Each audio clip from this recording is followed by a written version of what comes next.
Selamat bertemu kembali rekan-rekan sekalian dalam perkuliahan mekanika bahan. Pada video pembelajaran kali ini kita akan membahas tentang plane strain atau regangan bidang. Meskipun tegangan bidang dan regangan bidang memiliki tiga komponen yang terletak pada bidang yang sama, yaitu tegangan X, tegangan Y, tegangan geser XY, regangan geser XY, belum tentu tegangan bidang selalu menyebabkan regangan bidang atau sebaliknya. Misalkan seperti ditunjukkan pada gambar berikut, komponen berikut dikenakan suatu tegangan normal arah X dan tegangan normal arah Y.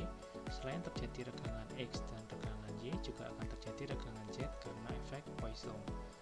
Plane strain atau regangan bidang akan didapatkan seperti pada kasus berikut, di mana karet dikekang pada kedua ujungnya, yaitu ujung atas dan ujung bawah, kemudian dikenakan suatu gaya horizontal tegak lurus pada bidang layar kita.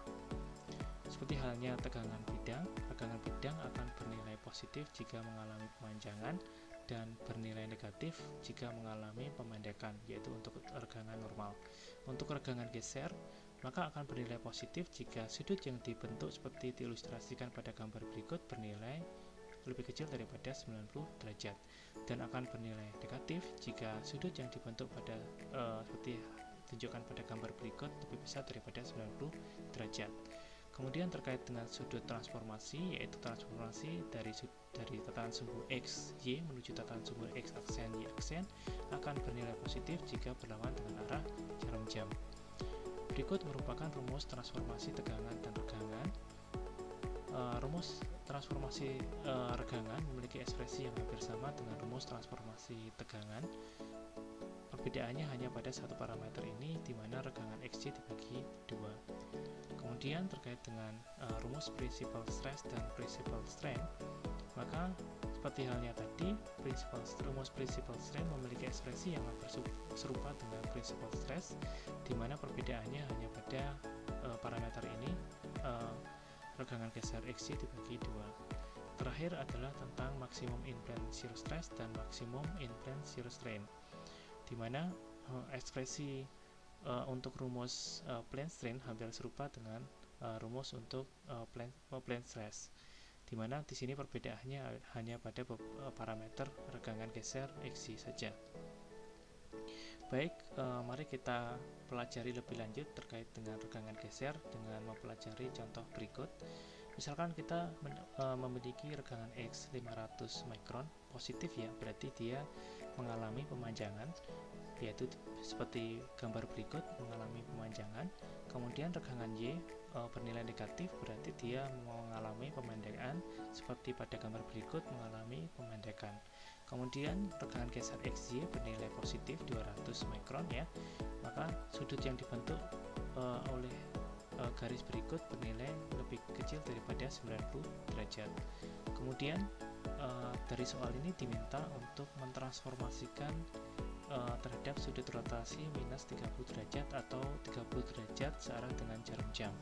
Maka kita masukkan ke rumus transformasi regangan, maka akan didapatkan nilai positif ya, 213,397 mikron. Maka hasilnya seperti berikut ya, maka regangannya akan bernilai positif. Kemudian regangan geser ditransformasikan dengan rumus berikut mendapatkan nilai positif juga, yaitu 792,82 mikron. Maka di sini kita dapatkan regangan gesernya akan bernilai positif yang membentuk sudut berikut lebih kecil daripada 90 derajat. Kemudian terkait dengan regangan Y aksen, maka akan didapatkan nilai minus di sini, minus 13,397 mikron.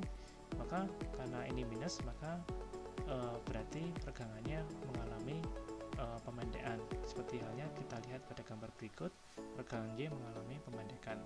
Guys, jadi regangan X mengalami pemanjangan, regangan Y mengalami pemendekan, dan regangan geser membentuk sudut yang lebih kecil daripada 90 derajat. Kemudian contoh 2, misalkan kita memiliki regangan X minus 350 mikron, kemudian regangan Y 200 mikron, serta regangan XY 80 mikron, maka di sini regangan yang negatif adalah regangan X saja. Sehingga Anda lihat bahwa di sini regangannya mengalami pemendekan pada arah X ya, kemudian mengalami pemanjangan pada arah Y, kemudian bernilai positif sudut berikut bernilai lebih kecil daripada 90 derajat. Kemudian diminta regangan utamanya, regangan normal utamanya. Kita masukkan ke rumus regangan normal utamanya, didapatkan nilai 202,894 mikron.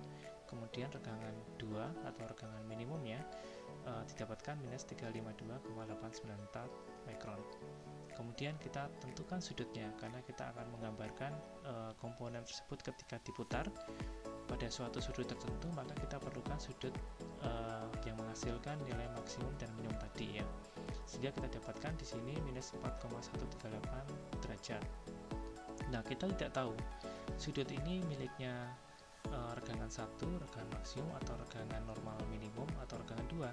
Oleh karena itu kita masukkan sudut ini ke rumusan transformasi regangan yang umum, sehingga kita dapatkan minus 352,894. Sehingga kita dapat simpulkan bahwa sudut ini ternyata berkorelasi terhadap regangan 2 atau regangan minimum. Sehingga dapat kita gambarkan di sini bahwa minus 4,138 derajat merupakan punyanya regangan 2 atau regangan minimum. Sehingga di sini regangan 2 mengalami pemandekan ya, di sini mengalami minus, mengalami pemandekan. Kemudian sudut untuk regangan maksimum yaitu θ P1 maka didapatkan dengan menambahkan θ P2 plus 90 derajat, sehingga didapatkan 85,9 ya. Sehingga kita dapatkan di sini sudut 85,9 didapatkan regangan utama maksimum ya, itu regangan 1 yang mengalami di sini positif, mengalami pemanjangan. Kemudian untuk contoh 3 diketahui regangan X minus 350 mikron, regangan Y 200 mikron, dan regangan XY 80 mikron. Nah, di sini yang bernilai negatif adalah regangan X. Sekali lagi di sini mengalami pemandekan, kemudian regangan Y positif mengalami pemanjangan, kemudian regangan XY bernilai positif, maka sudut yang dibentuk oleh garis berikut bernilai lebih kecil daripada 90 derajat. Kemudian kita ingin mendapatkan nilai regangan maksimum dan minimumnya. Nah, regangan geser maksimum dan minimumnya. Kemudian kita masukkan ke rumusan regangan geser maksimum, didapatkan 555,788 mikron ya. Maka kemudian kita tentukan sudutnya, didapatkan 40,862 derajat. Sekali lagi kita tidak tahu sudut ini punyanya regangan geser maksimum atau regangan geser minimum, sehingga kita masukkan ke rumusan transformasi regangan geser, sehingga didapatkan di sini ternyata sudut ini berkorelasi terhadap regangan geser maksimum. Kemudian regangan geser minimum didapatkan dengan masukkan sudutnya sebesar sudut untuk regangan geser maksimum tadi ditambahkan dengan 90 derajat. Kemudian selain itu, ketika terjadi regangan geser maksimum, maka regangan normalnya akan bernilai regangan average atau regangan X plus regangan Y dibagi 2 sama dengan minus 75 mikron. Oke, seperti dilihat pada gambar berikut, maka sudut berikut 40,86 degree itu adalah mempunyai regangan maksimum ya, sehingga di sini kita plotkan 40,9, kemudian di sini adalah regangan geser maksimumnya. Kemudian arah 130,862 derajat merupakan regangan minimumnya. Nah, terkait dengan contoh soal yang sebelumnya, kita lihat untuk prinsipal strain ya. Jadi regangan utamanya, ketika terjadi regangan utama maka tegangan geser kita lihat tidak ada, nilainya 0 ya, regangan geser bernilai 0 ketika terjadi principal strain-nya. Kemudian kita membicarakan lingkaran Mohr untuk regangan ya, seperti halnya lingkaran Mohr untuk tegangan.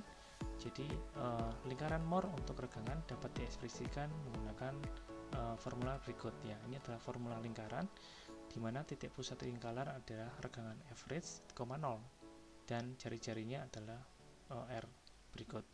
Nah, regangan average dapat dihitung menggunakan regangan X plus regangan Y bagi 2 dan R dapat dihitung menggunakan formula berikut. Nah, kita lihat bahwa titik pusat daripada lingkaran ini adalah titik C ini, di mana koordinatnya adalah regangan average, 0. Sekali lagi di sini kita sampaikan bahwa sumbu koordinat bernilai positif jika dia ke kanan regangan ya, regangan normal, dan bernilai positif ke bawah untuk regangan geser.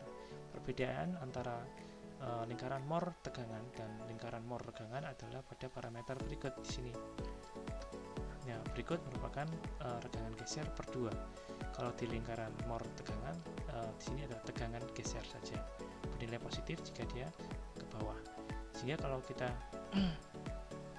plotkan nilai atau kondisi regangan pada saat awal atau ketika dia belum ditransformasi atau sudutnya adalah 0 derajat, maka kita dapatkan di sini koordinat dari titik A ini merupakan titik koordinat di mana kondisi awal regangan yang memiliki koordinat regangan X, regangan geser XY per 2.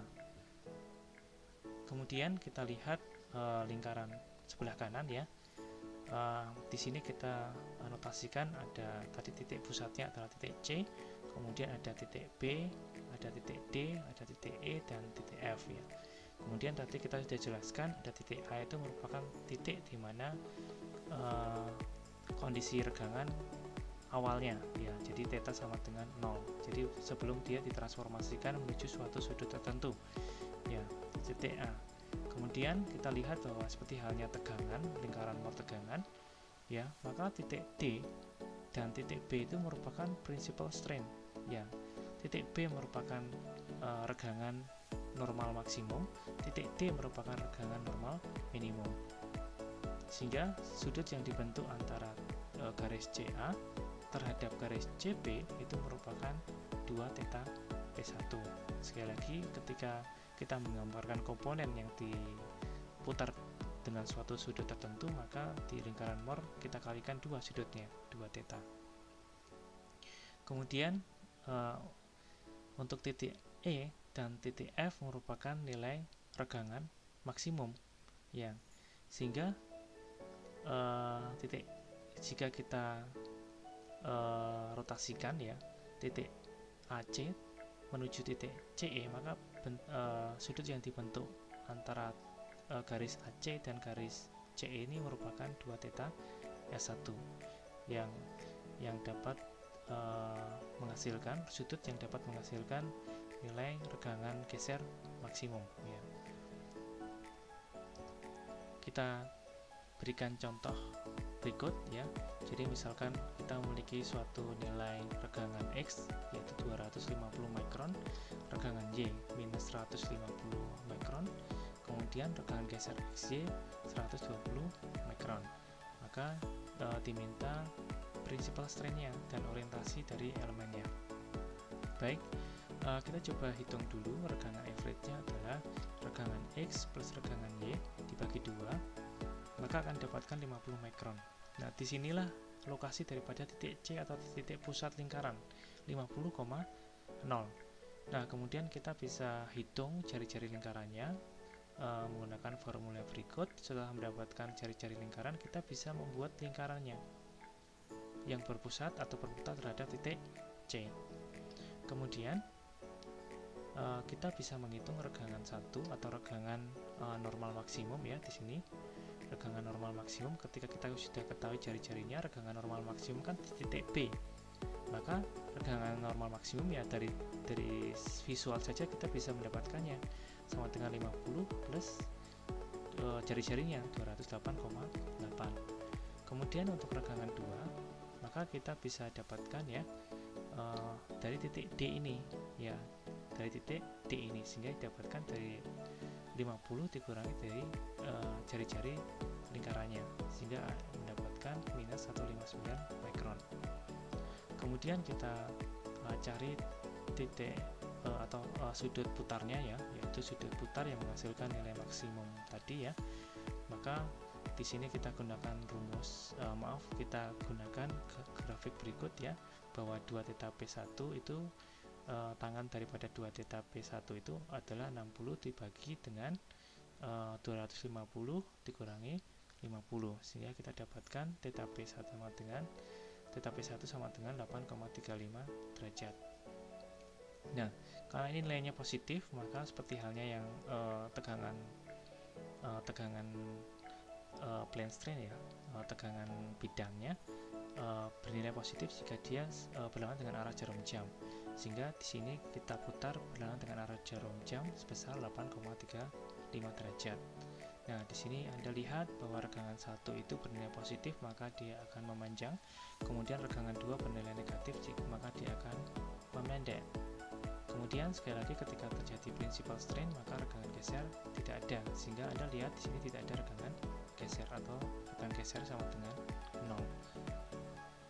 Baik, demikian materi kita dalam video pembelajaran kali ini. Terima kasih atas perhatiannya. Kita bertemu lagi dalam video pembelajaran